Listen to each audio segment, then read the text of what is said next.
Le gouvernement suivra-t-il, comme il l'a fait jusqu'à présent, l'avis du comité scientifique qu'il a missionné pour l'aiguiller dans la crise du coronavirus? Les médecins qui entourent Emmanuel Macron se sont prononcés hier pour un prolongement du confinement en France. Le président de la République n'a pas encore officiellement pris de décision, mais s'il suit l'avis des scientifiques, Paul Barcelone, les Français vont devoir rester chez eux au moins jusqu'à fin avril. Oui, au moins jusqu'au 28 avril. Cela veut dire 6 semaines au total. Pour ces scientifiques, il est indispensable de prolonger le confinement parce qu'il faut 2 à 3 semaines pour en mesurer les effets. Le confinement, disent-ils, c'est la seule façon d'enrayer l'épidémie avec 2 options.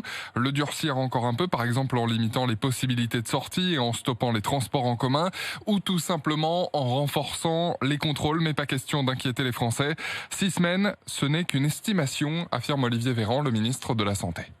Il faut peut-être se préparer à ce que le confinement dure. Au-delà de 15 jours, nous le savons, mais peut-être qu'il pourrait s'étendre jusqu'à une date plus lointaine de l'ordre de 5 ou 6 semaines. En fait, on ne saura, quand on pourra lever le confinement, que lorsque la courbe épidémique le permettra. C'est le principe de base. Nous verrons si ce déconfinement, il prend la forme d'un déconfinement général ou si c'est par territoire, en fonction des profils épidémiques.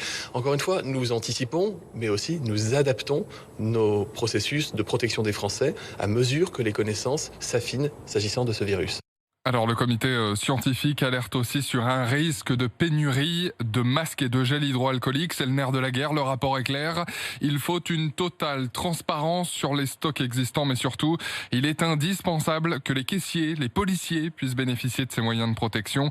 Enfin, le comité scientifique appelle à une vigilance toute particulière sur la santé psychique de la population.